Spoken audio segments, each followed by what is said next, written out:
I have 3 handsome and dashing husbands. Everyone in the kingdom knew I was the female spoiled badly by her mates. The finest food, the softest pelts, yet I snapped at them over nothing. I did as I pleased, for I was loved, and I knew it. Then a stranger she-wolf came to the kingdom. Where I was sharp and difficult, she was warm and bright, and every male noticed. Within days, unmated males lingered outside her door, falling over themselves to do her favors. Yet she leaned on no one. She raised her pup alone and built a life from nothing. Gradually, my first mate 𝑘ale found me unbearable. When he left, the other 2 stood at my side and raged on my behalf.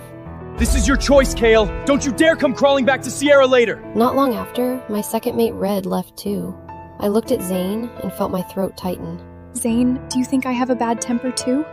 He ruffled my hair. Stop overthinking it. They're the ones who don't know what they have. Then one evening, I watched him shift into tiger form and trail close behind Lyra, head low, eyes soft, silently begging her to touch him. I turned and ran, stumbling all the way to my father's hall. Dad, cancel the selection. I'll marry into the 𝑀𝑒𝑟𝑒 clan. Have you lost your mind? That's the 𝑀𝑒𝑟𝑒 clan. Every other female prays not to be chosen, and you're volunteering to go? My eyes stung as I twisted the hem of my dress tightly. The 𝑀𝑒𝑟𝑒 clan had no females of their own. Each year, they relied on marriages with land clans to continue their bloodline. Unlike land males, 𝑀ER males were powerful, but fiercely possessive. They never shared their mates with anyone. Yet, no female wanted to live on those damp, cold islands. Did they do something to you again? Don't! Dad, please, don't!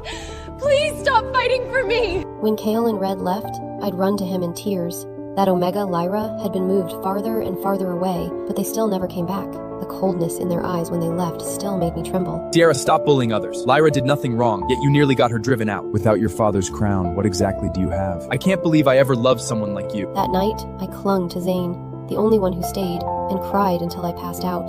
But now, even he was gone. In the silence, Dad let out a long sigh. You are my only daughter, Sierra. I hate to let you go so far away, but I can't bear to see you wronged either. The selection is in 3 days. Think it over and come back to me, okay? I stepped out of the king's hall. Zane was waiting outside. He leaned against the doorpost, held a small yellow flower, staring at it quietly. I knew that flower. He'd begged it from Lyra earlier, tail wagging.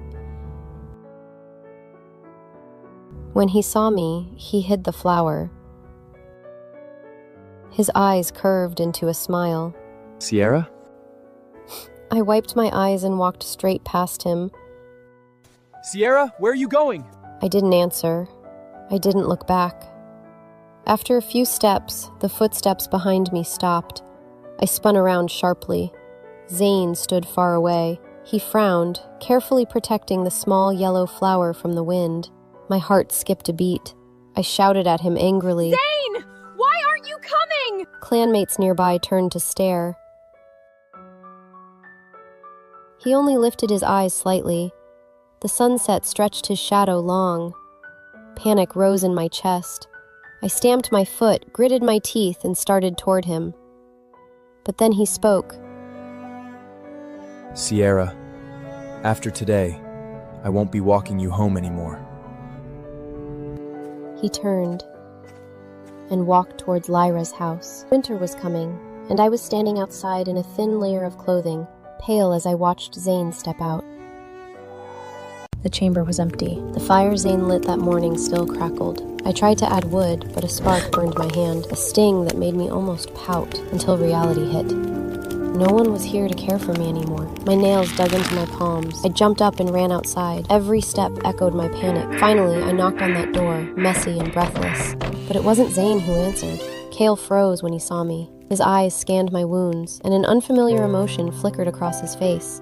What are you doing here? He was my first bonded mate. When he was still beside me, he'd scold me for running recklessly, for getting hurt, then follow me, clean up every mess I left behind. He never held back his sharp words, but after each cold look, his thumb brushed away my tears. his clumsy kisses igniting warmth I pretended not to feel.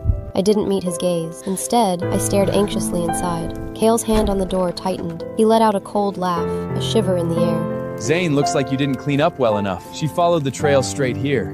What if Lyra finds out? Winter was coming, and I stood outside, pale and trembling. The wind cut into my skin like shards of ice as I watched Zane step out. His clothes were messy, hair disheveled, a fresh bite mark stark against his neck. He glanced impatiently at KL, then at me. Irritation flared in his eyes, sending chills down my spine. I stepped back involuntarily. Suddenly, a warm blanket enveloped me. I looked up. KL's jaw was tight, tense. Zane stepped in front of me, his familiar, gentle look returning. Sierra? What happened to you? Zay, I won't beg for those little red pups from beyond the mountains anymore. I won't complain that your fur isn't soft enough. I won't cling to you and chatter when you're tired. I'll only have you as my mate from now on. I don't want anyone else.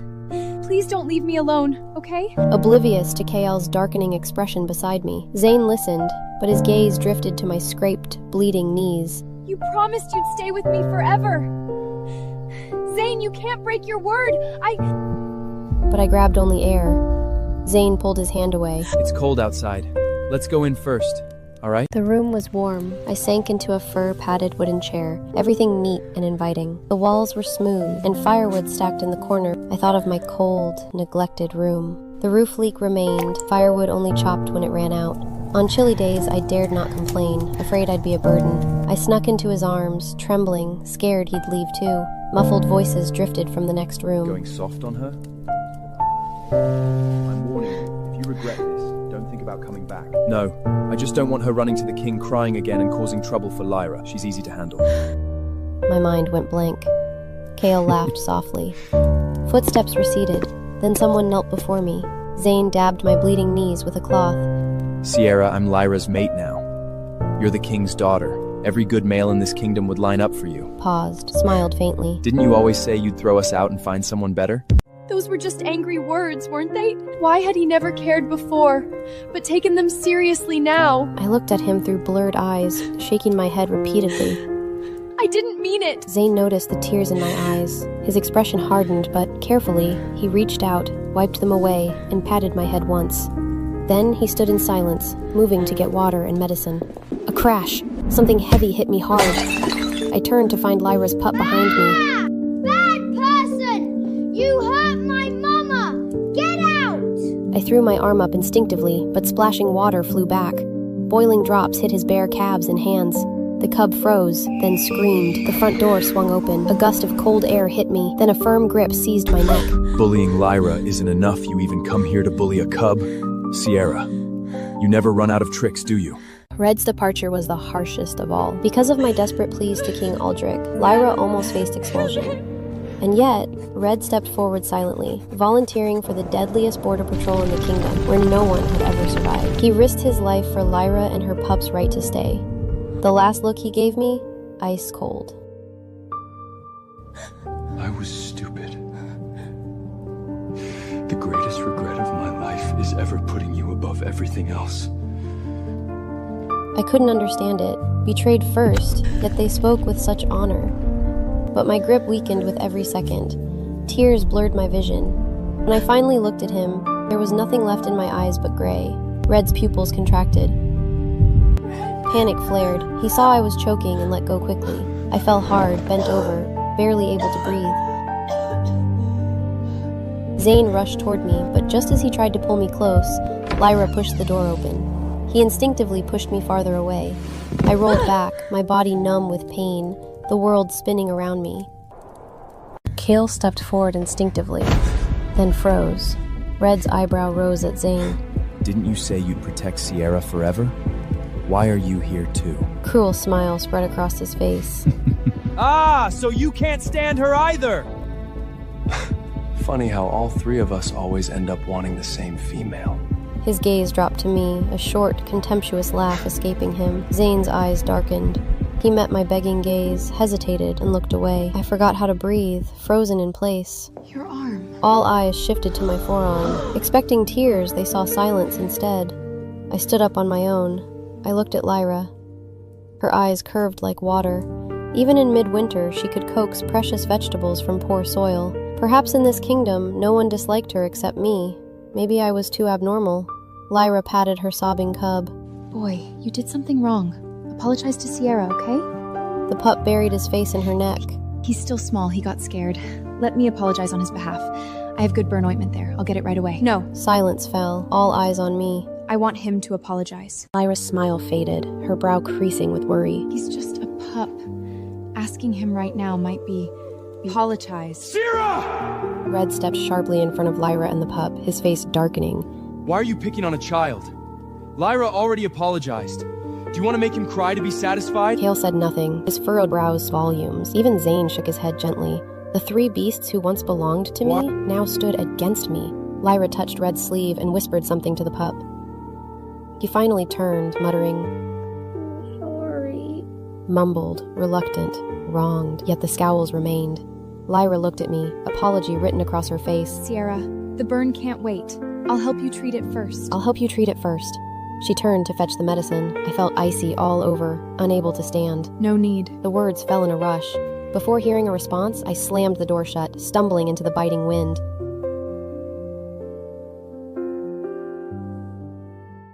Made up your mind? I nodded quietly, saying nothing. After that night, I locked myself in my chambers for 2 full days. It's a long way to the southern shore. We leave tonight. Pack whatever you want to bring. I shook my head with a bitter smile. I don't want to take anything. The night before the selection, every unmated female in the kingdom tossed and turned, consumed with fear, terrified of being the bride chosen for the Mare clan. Word spread quickly that I had seen the king. Soon, someone knocked, shattering the brief silence.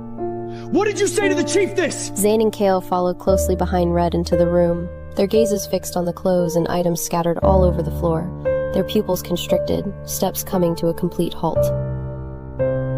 What will you do? Kill me? The room fell into a deathly silence. Zane stepped forward and cautiously, Sierra, stop being stubborn. Just tell us, what did you say to the king? asking myself, would they believe me if I explained? Would they want me to stay? After thinking for a long time, only 2 words remained in my heart. No. Yes, I want to drive Lyra away. The 3 of them froze in place instantly. I hate that she took you from me. So I went to beg my dad. I told him, as long as Lyra stays in this kingdom, I'll make trouble every day, making everyone unable to live in peace. Sierra! How dare you! I dare! My father has always doted on me the most, hasn't he? Since I was little, as long as I cried and begged, he'd agree to anything. The king won't act on your word alone. You'll find out tomorrow morning.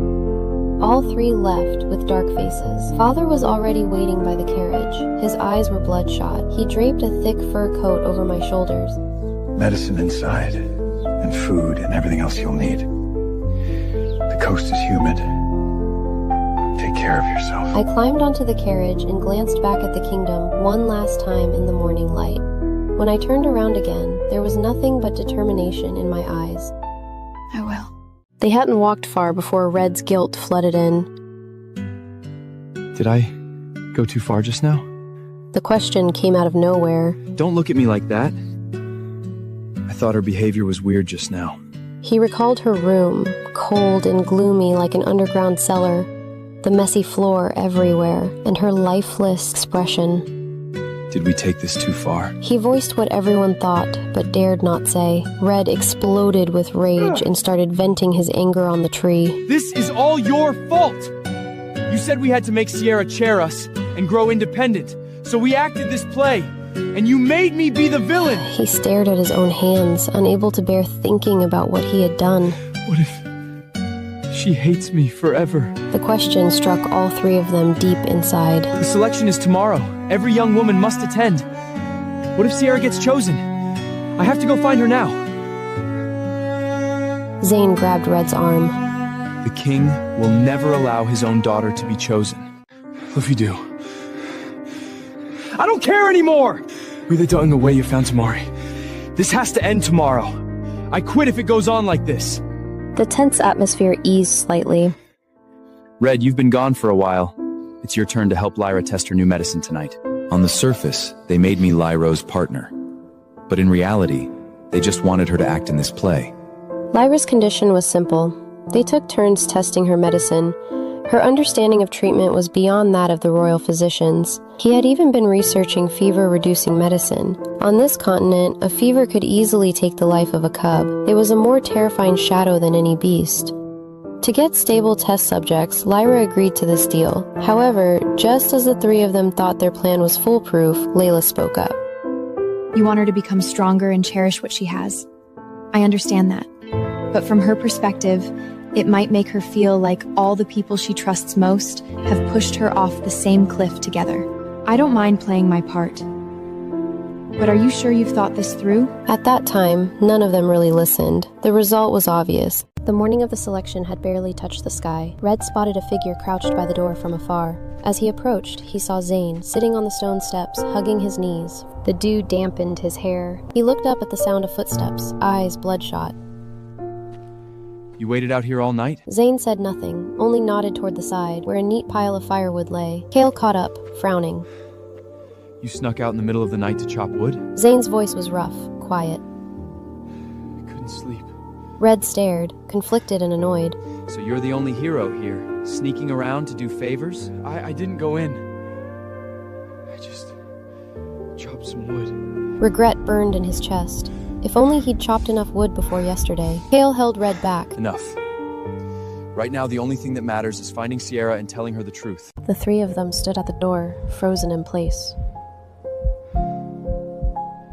Fine. I'll do it. Sierra, are you awake? Silence. Twice more. A bad feeling crept over them.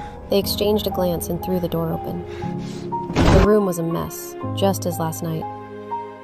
A rabbit fur vest lay alone, dusty, discarded like trash. The stove was cold, the water jar full. Nothing missing, yet everything gone. Zane's gaze fell on worm-eaten red berries, tiny bite marks. His heart dropped. He stepped forward, knocking over the basket. A rotten, sickening smell filled the air. Every berry bore 2 bites, like she hated it, yet had no choice. Kale grabbed Zane's shoulder. I've been wanting to ask since before we came in. The hearth was cold! The food tray hadn't been touched and you just left? You left her here alone, in the cold, eating this? Zane's lips quivered, words failing. He'd assumed she'd go to find her father without food or fire, never imagining she'd stay here, eating these berries. If I'd known, I would have stayed. I should have been the last one. Zane sank to the ground, pale, watching Kale tear the room apart. Tear the room apart like a madman. A drop of water fell through the roof's hole, landing before Kale. Red, usually fiercest, was silent, despair flashing in his eyes at the berries. Then, outside, a horn blared. The square was already crowded. Unmated females stood gathered together, tense and quiet. Their families and friends pressed close on all sides. The three of them pushed through the crowd, searching for one familiar face. Once, twice, she was nowhere. Cold sweat broke across Zane's forehead. He grabbed the arm of a female he knew. Have you seen Sierra? She shook her head. No. Don't you three look after her. The words hit him like a slap. He let go of her arm without a word. Another female nearby tugged at her sleeve and whispered, "Did you forget? Sierra doesn't have mates anymore? Those 3 mates already..." She gestured with her eyes. The other female understood at once and smiled awkwardly at Zane. Kale rushed to my dad, King Aldrich, his voice urgent. Your Majesty! Where is Sierra? Have you seen— My dad turned at the words, his gaze sweeping over the 3 of them. His expression was perfectly flat. Sierra is not here. All 3 of them paled. Red's voice came out broken. Then where did she go? My dad didn't answer him. He turned to face the gathered crowd.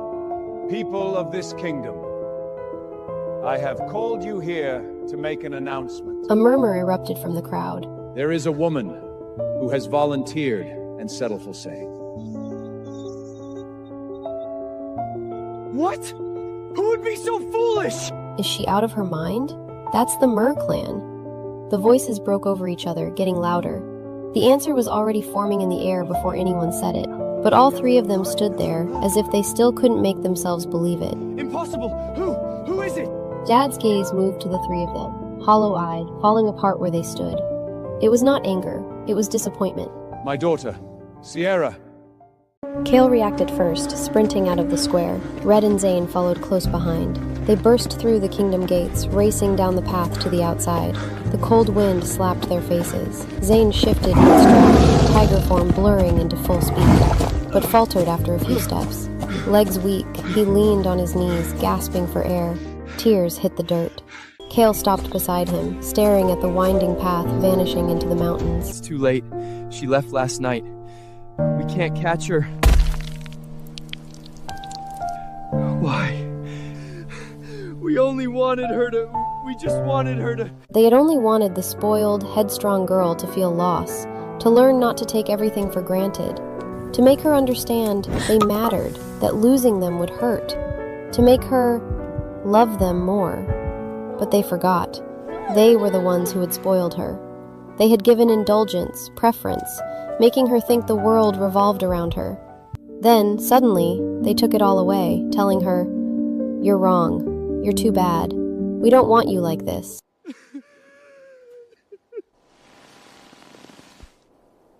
Alone on the road to the Arctic Circle, my only companions were a child and a fading memory. Want some water? The little mermaid blew a bubble, dragged himself over to hug my leg, listless. Mama, don't want to leave you. Tail hurts. 3 years since I left the kingdom. I'd become a mother for the first time. All my sharp edges had long been smoothed, softening. Suddenly, strong arms wrapped around me from behind. A faint sea salt scent lingered. Caspian leaned close, a little wronged. Not that I've forgotten. You have 3 males waiting for you up north. I never hid my past. The Sea Clan's possessiveness was truly well-deserved. But I never thought he'd insist on bringing the cub, wanting to go back north with me. If you two hadn't followed, I wouldn't have to take care of you both. I would have been at the kingdom days ago. My fault entirely. The thought of being trapped on that island, even with him, made my chest tight. But Sierra, if you'd asked me to wait on the island, I'd go crazy. My face blushed instantly. Beside us, Kof had grabbed a fistful of Caspian's deep blue wavy hair and was tugging at it with cheerful curiosity. The carriage rocked. We were almost at the northern kingdom. Caspian and Cove couldn't be far from water for long. I found a clear stream not far from the kingdom. After settling the anxious my husband and son, I went to the gate alone. The young guard at the gate didn't recognize me. He looked over the merclan clothes in confusion, as if he wanted to question me. Then an older guard leaned out from behind him, took one look at my face, and went wide-eyed. Sierra? You're back? His shout turned several nearby heads. It really is her. She's back? Didn't she go to the merclan? She looks different, somehow. I greeted them and walked toward Dad's hall. Dad had already heard the news. He walked out and bumped into me head-on. His eyes went red almost immediately. Sierra? Is that my Sierra? Holding back tears, I rushed forward and hugged his hunched body tightly. Dad's arms held me tightly. They're outside the gate. I didn't let them come in. Caspian and the others feel uncomfortable away from water for too long, I explained, looking around the house. Dad's smile faded a little. I'm fine. But after you left, those 3 brats were like lost souls. Kale and Red took mission after mission, always away from home. Hearing those familiar names again, I felt no strong emotions, only a little surprise. Hadn't they gotten together with the females they liked? Why did they end up like this? But before I could ask the question... Your Majesty! Someone said Sierra's back? Is it true? It was Red's voice. They were here in the kingdom! And they got the news so quickly. King Aldred's expression darkened. He looked at me. My hand tightened around the fabric of my sleeve. Then I let go. Dad, let me handle this. Dad hesitated, then nodded. He sat back in his chair, body tense, obviously ready to step in at any moment. The door was slammed open. Red rushed in first, thinner than 3 years ago, with a few scars on his face. He froze when he saw me. Zane and Kale followed, seeing his stiff back. Sensing something, they pushed Red aside and squeezed in. Our eyes met. Zane had changed the most. His once gentle, smiling eyes now had dark circles under them. He looked like he'd lost all his vitality. And Kale, who came last, even had a few gray hairs by his temps. The room fell dead silent. Sierra? Is it really you? I didn't answer, just looked at them calmly. 3 years on the Mer Islands. 3 years of Caspian's fierce, unrestrained love. I was not the same person who had left, and the experience had made me calm and soft. The me standing in front of them now was familiar and entirely foreign at once. I smiled softly, brushing a strand of hair behind my ear, accidentally revealing the bite mark on my neck. It was the mark Caspian had left in a fit of 𝑃𝑢𝑠 before I left. Realizing it, I hurried to cover it with my hand. I looked up. There was clearly no point in hiding it. I cleared my throat, and after a moment, spoke. It's been a long time. I'm back to visit my dad, and I'll leave soon. Red suddenly shouted, his face pale. You're leaving again? Going back to that terrible place? Sarah, we were wrong back then. My face darkened instantly, cutting him off. I live with the 𝑀𝑎𝑡𝑒 now. That's my home too. Why wouldn't I go back? Under my questioning, all 3 of them went quiet. I ignored them and turned around. Dad, I remember there's a small stream behind my old house, right? Once Caspian and 𝑀𝑜VE have had enough time in the water, I'll bring them in and stay a while. I want to spend more time with you. You want to stay in your old chambers? Kale, who had been silent all along, suddenly spoke. Those chambers held more of their memories than anywhere else in the kingdom, and now I was bringing a stranger into them. I glanced at their haggard faces. Confusion crept in again, but after thinking about it, no matter what, it had nothing to do with who I was now. I checked the light outside. It was getting late. If I didn't get back soon, 𝑀𝑜VE would be beside himself. Dad, I have to go. So I said goodbye to Dad and walked past the 3 of them. If Caspian saw them trailing after me like this, I would never hear the end of it. Sarah, just give us a chance to explain. I was too tired to be angry. I just sounded worn out. Then explain this. Weren't you happy with Lyra? Why did you end up like this? All 3 of them went 𝑅𝑒𝑔𝑟𝑒𝑒. In silence, Zane broke first. We were never with Lyra. None of it was what you thought. Didn't you leave me back then for her, saying she was better than me in every way? What? Did you get tired of her already, or she wasn't actually that great after all and you're disappointed? No, we're stalled! We wanted you to feel what loss was like, to learn to appreciate what you had. So we asked Lyra to act. We pretended to leave you and become her mates. The price was taking her medicine in turns. Truth was so absurd that I couldn't for a moment. Not a change of heart, not boredom or contempt, just a performance. I'm warning all 3 of you. Stop following me. My mate a bad peachy. He hates other mans coveting his nooning. I don't think you want to bring that kind of trouble to this kingdom. I turned and walked toward the gates without looking back, until my figure disappeared completely. Then Kale slowly raised his bloodshot eyes. His expression was something dark and unsettling. They say if a female loses all her needs. Red and Kale went rugged. They turned to look at him, unable to believe what they were hearing. Zane turned his head slowly to meet their eyes. Those gentle eyes of his. Something cold and restless was rising in them now. She was better than me in every way.